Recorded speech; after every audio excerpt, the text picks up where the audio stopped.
Come in, Cope. Shut the door behind you. Is anything wrong?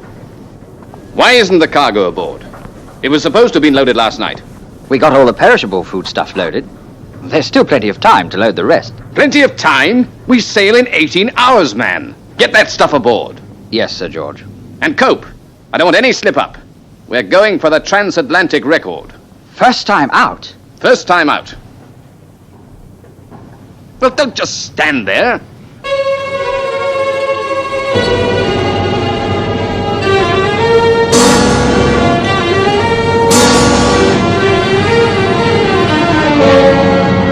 All right, speed it up. I want all these crates aboard as soon as possible.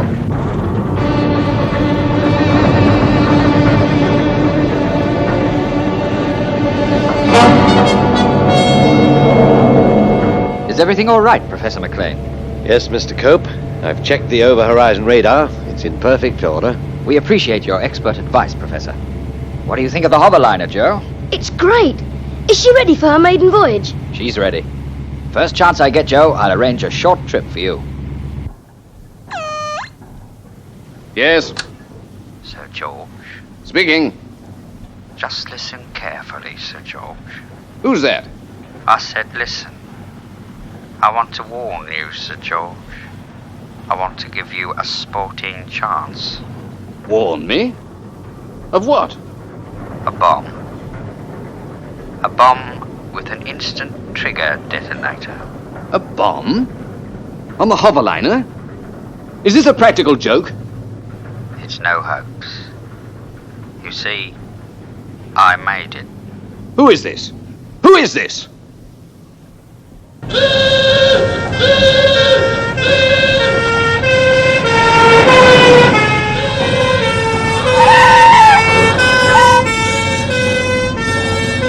Yes, it's probably a hoax, but I want everyone off that ship, fast.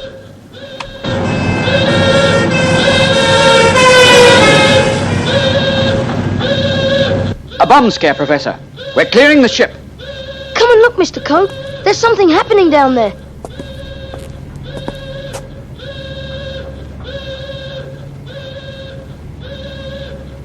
They've found it.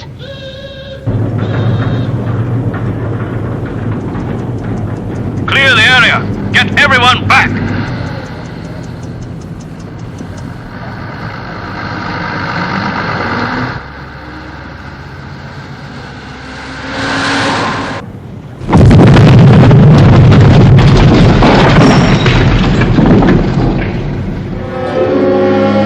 I think we ought to postpone the maiden voyage. No. This project was sponsored by the British and American governments. Our job is to show the world an outstanding example of international cooperation. And that's exactly what we're going to do. SS Friendship sails at first light tomorrow morning. If those crates had been aboard, there wouldn't be a hoverliner. But they weren't. The ship isn't damaged and a security cordon has been thrown around it. Every person and every ounce of baggage will be checked and double-checked before it's allowed aboard. I think we should call in outside help. No, we'll handle this ourselves. Nothing must go wrong. Nothing will go wrong.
Possible.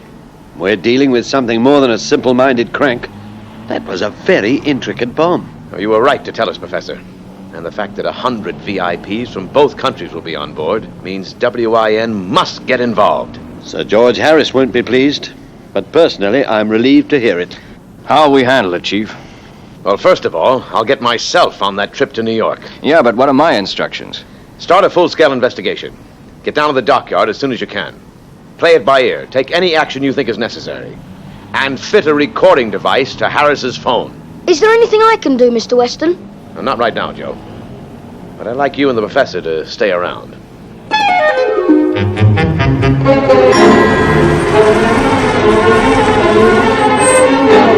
Well, see you in 3 days. I hope everything goes well, Mr. Weston. We're here to make sure it does, Joe. Goodbye, Professor. Have a good trip. You just made it, Sam. And just to wish you bon voyage, Chief. And tell you that Sir George isn't that happy about our involvement. We expected that. Are the phones taken care of, Sam? Yes, Chief. If Harris receives another threat, we'll have a recording. Good. Well, I think I'll get on board. Professor, you and Joe get back to the cottage, just in case anything breaks. Right, Mr. Weston. And I've got a meeting with Harris. I don't know who called WIN in, Mr. Luber, but I resent the fact that they were. Well, it's no secret you've had trouble on this project. We're only here to help. All right, we've had our difficulties. But I can assure you, if you're thinking in terms of another bomb, forget it.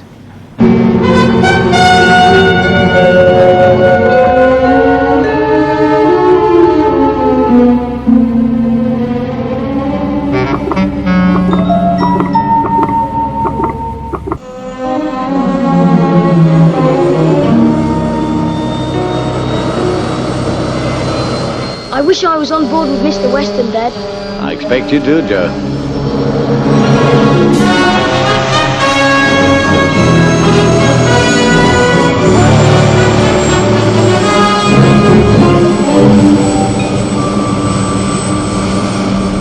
How fast can she go, Dad? Oh, it's only taxiing now. When they open her up, she'll touch 60 knots. 60 knots? That's fantastic.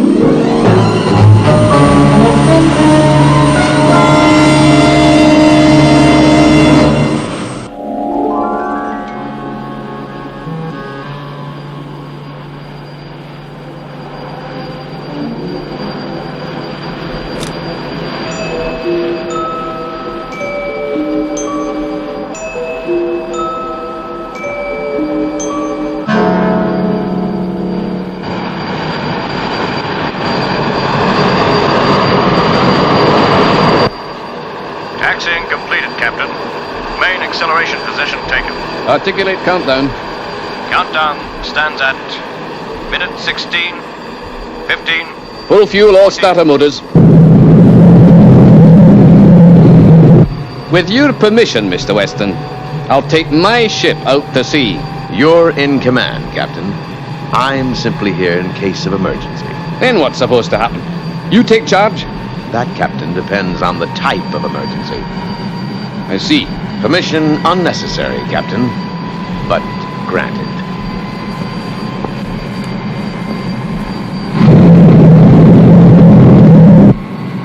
Prepare to open fuel valves. Synchronize feed with countdown. 8, fuel injection synchronized. 7, 6, 5, 2, 1.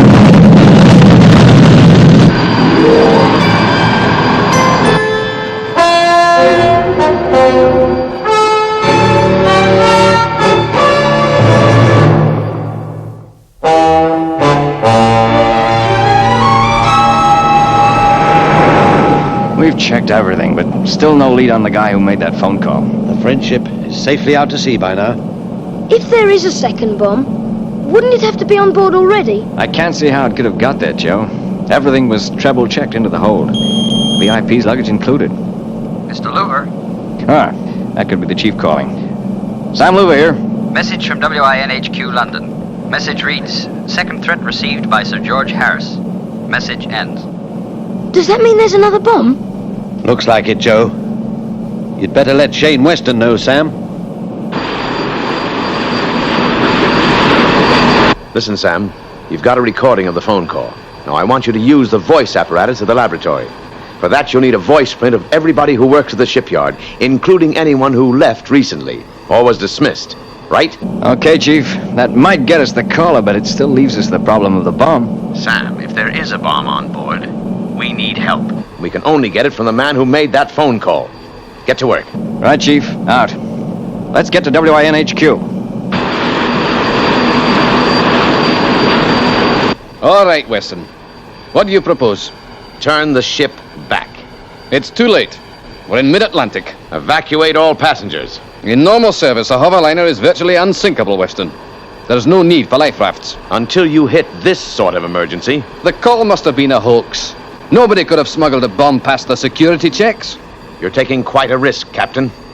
Listen, Weston. There are times when a man has to take risks. Even if it involves other people's lives. Certainly. You're right, Captain. I guess this is one of them. Turn this ship around. I mean it.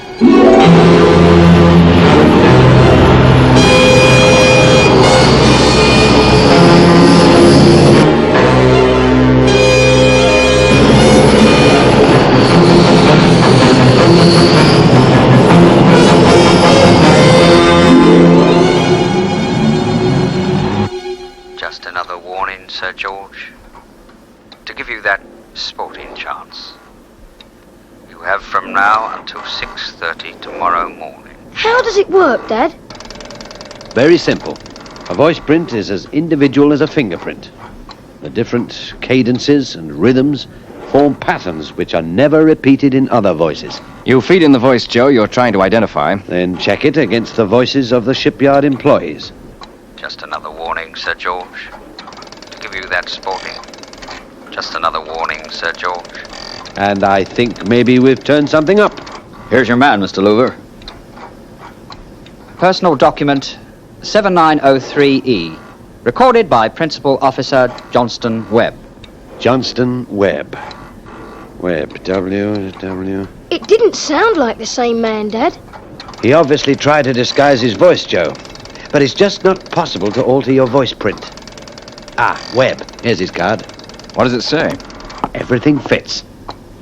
He was dismissed from the company for gross malpractice, channeling company money into his own pocket.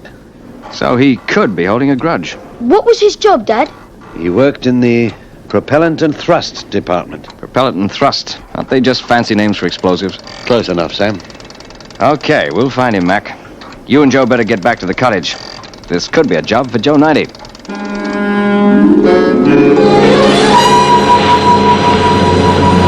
If you're wrong about that bomb, Weston, Captain, you just don't know how much I'm hoping I am wrong.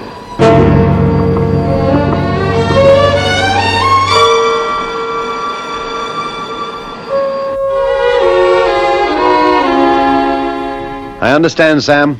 Out. Come on, Joe. Let's get down to the laboratory. They've found Johnston Webb. Just another warning, Sir George. To give you that sporting chance. Come off it, Louver. It doesn't even sound like me. It doesn't have to sound like you. Okay, Webb, why don't you admit it? You made the calls. Try proving it in court. Ever heard of something called a voice print? I don't know what you're talking about. Don't you? Where's that bomb, Webb? I've got nothing more to say. You don't need to say anymore. I think you better go, Louver. Sure, Webb. I think I've got all I came for. But you won't be going anywhere. The police are waiting outside.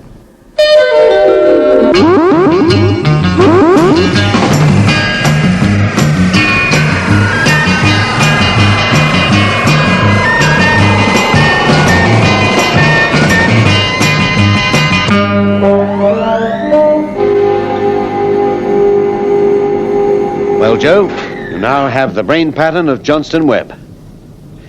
Is there a bomb on board the Friendship? Yes. Where is it? How is it smuggled aboard? It wasn't. It was taken aboard quite openly. Concealed in the presentation model of SS Friendship.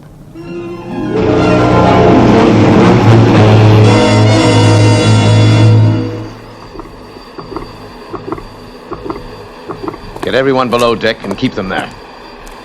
And how am I supposed to do that? Tell them it's a fire drill or something. Just do it.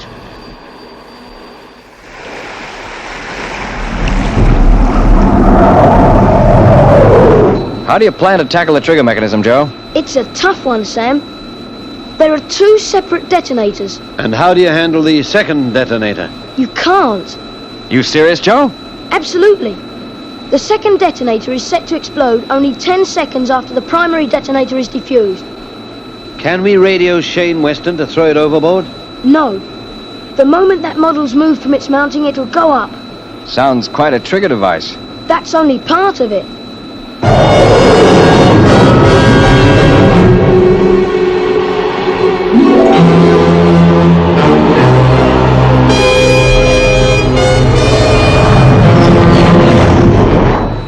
There she is, to starboard.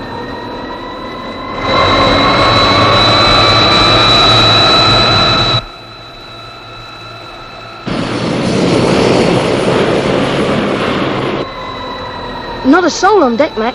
Shane Weston's arranged for all the passengers to be confined to their quarters during the operation. Told them it was a routine fire drill. Good. Time check. 06, 18 hours. Giving 12 minutes to impact time at 06:30. I'll get into the harness.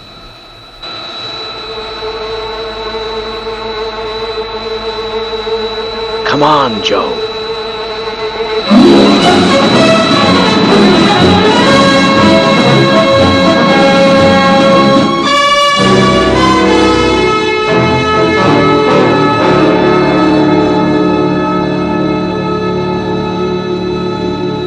Good work, Joe. How long have we got? 8 minutes as of now. And every second's going to count. Even knowing the combination, the instant trigger device is no pushover.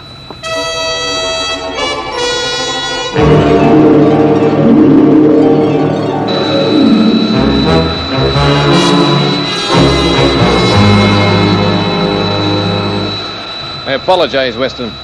I was wrong. Don't worry about that now. Just keep this ship steady.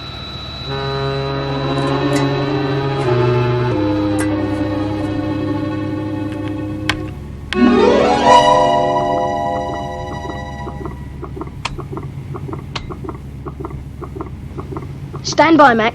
So far, so good. Fine. But hurry, Joe. Be careful. That's what we're after. The red and white tube. The detonator? The primary detonator. The moment I remove that, we've got 10 seconds. Understood. And in any case, the whole lot's set to go up at 6:30.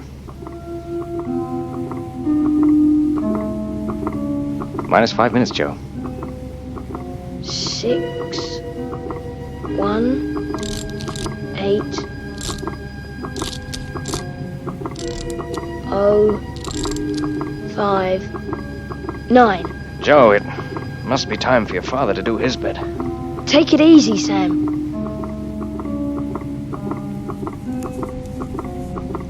Hello, Mac. Ready for you in 1 minute 40. You're cutting it fine. No choice, Mac. Okay, Joe.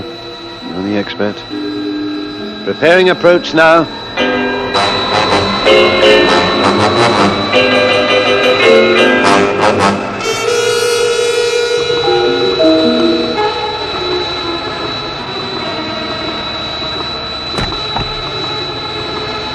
Okay, ready to remove detonator. Remember, this is a one-shot try, Mac. No second chances. I know, Joe. Here goes, then.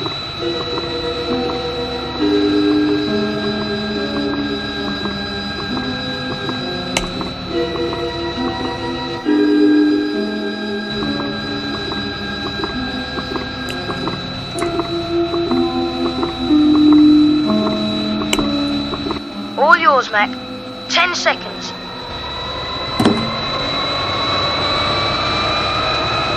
8, 7, 3. Let go, Mac. Jettison.